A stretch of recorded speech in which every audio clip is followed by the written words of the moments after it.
Cuando se estrenó Gold Rush en 2010, Tony Veets no formaba parte del elenco. Esto se debió a que un informante anónimo había advertido a los productores que no lo incluyeran, alegando que Veets no traería nada bueno. Al principio, los productores escucharon esta advertencia. Sin embargo, en la segunda temporada, fue una sorpresa ver a Tony Veets aparecer en el programa. Y desde entonces, los informantes han reportado que las advertencias continuaron llegando, instando a los productores a dejarlo fuera. Pero los productores nunca hicieron caso. Y ahora, en un giro inesperado, esas mismas advertencias han vuelto para perseguirlos, dejando a los productores deseando haberlo dejado fuera del programa desde el principio. ¿Qué fue exactamente lo que hizo Tony que fue tan grave como para que lamentaran su decisión? Quédate con nosotros mientras lo analizamos. Advertencias sobre Tony Veets. Las advertencias sobre Tony Veets comenzaron mucho antes de que se uniera al equipo. Contratar a Tony Veets para el programa será uno de sus mayores arrepentimientos. Un informante supuestamente escribió esto en una carta a Discovery en 2012, poco después de que Tony apareciera en la segunda temporada del programa como un minero experimentado. En ese momento, estas palabras fueron ignoradas, descartadas como si vinieran de un simple jate. Pero lo que ocurrió después estuvo lejos de lo que cualquiera hubiera esperado. Cuando Tony Veets se unió al programa, se convirtió instantáneamente en el favorito de los fanáticos. A los espectadores les encantaba Tony por su actitud directa, sin filtros, y su personalidad tipo vikingo, lo que impulsó los índices de audiencia del programa y atrajo espectadores de todo el mundo. Además de su personalidad de vikingo, Tony también superaba a sus rivales en el reality. Encontraba oro donde otros no, y trabajaba con maquinaria pesada que otros miembros del elenco no tenían. Los productores de Discovery disfrutaban la presencia de Tony porque se traducía en mayor audiencia y mayores ganancias. Con las calificaciones por las nubes, los productores no tenían razón para dejarlo ir, así que ignoraron las advertencias. Pero las cartas no pararon. Mensajes anónimos siguieron llegando a la cadena sobre Tony Veets. Estas cartas advertían que Tony no debía formar parte del programa porque eventualmente traería problemas. Según los autores de estas advertencias, Tony nunca tuvo intención de seguir las reglas. Solo fingía respetarlas mientras empujaba los límites tras bastidores. Algunas cartas hablaban del temperamento de Tony, sus métodos imprudentes y su negativa a ceder. Aún así, todas estas señales de alerta fueron ignoradas. En las primeras etapas, los productores vigilaban de cerca a Tony, asegurándose de que se mantuviera dentro del papel que esperaban de él. E incluso cuando el programa no tenía guión, él respetaba ciertos límites. Pero, ¿por cuánto tiempo podrían realmente mantener a Tony bajo control? La verdad era que los productores estaban ganando demasiado dinero con la presencia de Tony como para considerar eliminarlo. Se había convertido en una figura central del programa y su popularidad significaba más ganancias.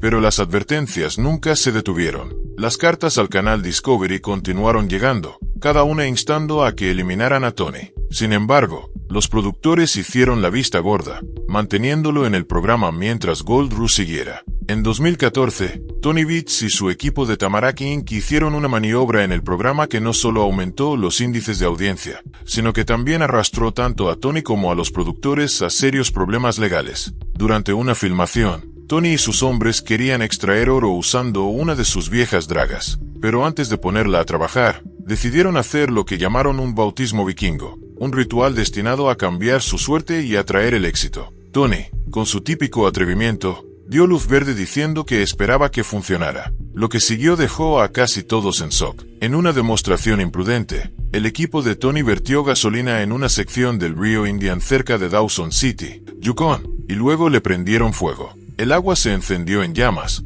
convirtiéndose en una pared de fuego que hizo parecer que el río mismo estaba ardiendo. Este acto impactante, captado por las cámaras de Gold Rush, dejó atónitos a los presentes y a los espectadores en casa. En lugar de mostrar arrepentimiento, Tony miró el agua en llamas y dijo: «¿Ven? Les dije que sería con viento o marea». No, sus palabras estaban lejos de ser de remordimiento, fueron imprudentes y desafiantes. No parecía importarle la vida de los peces y la fauna que vivían en el río, ni la seguridad de las personas que trabajaban a su alrededor. La reacción del público fue inmediata. Los espectadores condenaron la escena, calificándola como una violación temeraria de la responsabilidad ambiental. Un transeúnte que presenció el incidente lo reportó de inmediato a los inspectores de minería del Yukon. El equipo de investigación sorprendió tanto al equipo de Discovery como al campamento de Tony. Los inspectores tomaron acciones contra los involucrados, lo que llevó a cargos por contaminación y violaciones a las condiciones de licencias.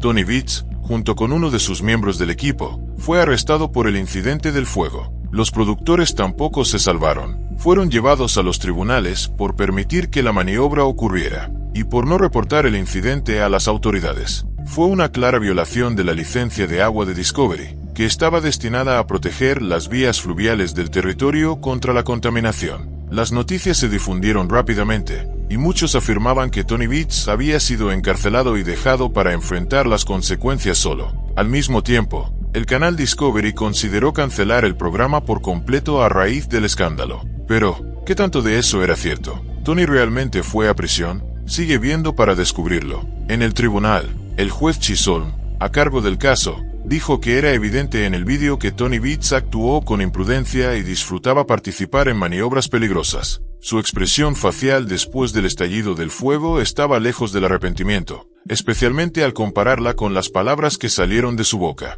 El juez señaló que Vitz podría haber evitado la maniobra simplemente negándose a permitir el supuesto baño vikingo para cambiar la suerte de la máquina. En cambio, dio luz verde a su equipo, plenamente consciente de que verter gasolina en el agua y prenderle fuego era un acto peligroso e ilegal. El juez también condenó a Discovery por permitir que la maniobra se llevara a cabo en televisión y transmitirla a su audiencia. La empresa fue declarada culpable de 2 violaciones a su licencia de agua. Tras la audiencia, Tony Vitz admitió sus errores y dijo que nunca debería haber permitido que ocurriera la maniobra. Admitió que su decisión fue imprudente y que falló al permitir que su equipo realizara el baño vikingo. En sus propias palabras, Tony dijo que, siendo él el responsable, debió haber controlado a su equipo y haber evitado que prendieran fuego al agua. Agregó que todo había sido una broma que salió mal. Tony explicó que el bautismo nunca fue algo que se debiera tomar en serio. Solo se trataba de una broma para bendecir la vieja draga de oro que estaban usando en ese momento, la cual solía fallar con frecuencia y se averiaba regularmente. Dijo que sabía que ningún ritual vikingo arreglaría la máquina. Incluso esperaba que, después del llamado bautismo, la draga volviera a fallar y que la gente se riera de la ironía. Pero la broma se salió de control. Lo que comenzó como una travesura inofensiva terminó convirtiéndose en un escándalo que los llevó ante los tribunales. Al final, el Tribunal Territorial de Yukon multó a Tony Vitz y a su empresa, Tamarack Inc., con un total de $31,000. Los periodistas intentaron obtener declaraciones de Tony tras el fallo, pero no dijo nada ante las cámaras. El canal Discovery también se negó a hacer comentarios. Aún así, quedó claro que en el futuro serían mucho más cautelosos al permitir que Tony y su equipo llevaran a cabo acrobacias imprudentes o bromas peligrosas. Posteriormente, personas cercanas al programa revelaron que, cuando Tony regresó al show, él y su equipo recibieron fuertes advertencias para que no realizaran trucos innecesarios ni nada que pudiera generar problemas legales. Los productores dejaron claro que otro acto imprudente podría hacer que el programa fuera cancelado o causara una gran caída en los niveles de audiencia. Muchos espectadores ya habían condenado el incidente del fuego como un acto de contaminación. Desde entonces, Tony ha sido mucho más cuidadoso, aunque aún ha sugerido ideas en el programa que muchos consideraron extrañas y preocupantes. La mayoría de esas ideas nunca se llevaron a cabo, pero queda una pregunta. ¿Cuánto tiempo pasará antes de que ocurra otro acto imprudente en el programa? Sigue viendo mientras revelamos más sobre Tony Vitz. Tony Vitz, la estrella abusiva de la fiebre del oro.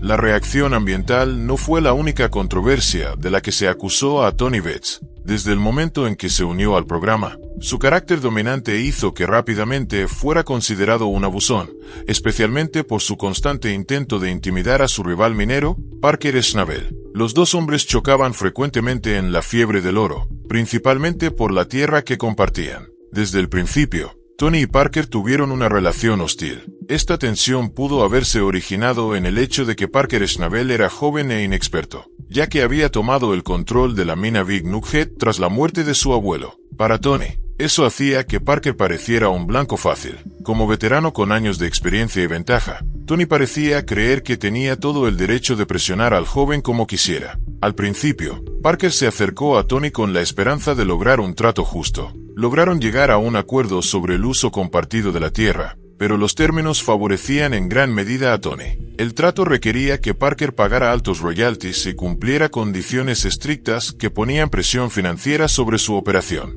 Parker luchaba por mantenerse al día con las exigencias de Tony, lo que solo daba a Tony más razones para imponer su autoridad. El contrato empeoraba la situación, ya que le daba todo el poder a Tony en la relación, y Tony Beth lo usó para hacer que Parker sufriera con exigencias inesperadas. Los espectadores vieron cómo Parker era empujado en pantalla mientras Tony disfrutaba abiertamente de hacerle la vida difícil al joven minero. Esa reputación de abusón revelaba el lado de Tony Beth del que los productores habían sido advertidos a través de cartas anónimas mucho antes. Según una de las advertencias, Tony fue descrito como un hombre que amaba el control, que exigía que todos se sometieran a su voluntad, que odiaba compartir y que siempre quería quedarse con todo para sí mismo. Esas palabras se hicieron realidad en temporadas posteriores. En la cuarta temporada, Tony sorprendió a todos cuando usó su autoridad para cerrar por completo la operación de Parker Schnabel por una supuesta violación de contrato. Se negó a guiar a Parker o a mostrar paciencia ante su incapacidad para cumplir.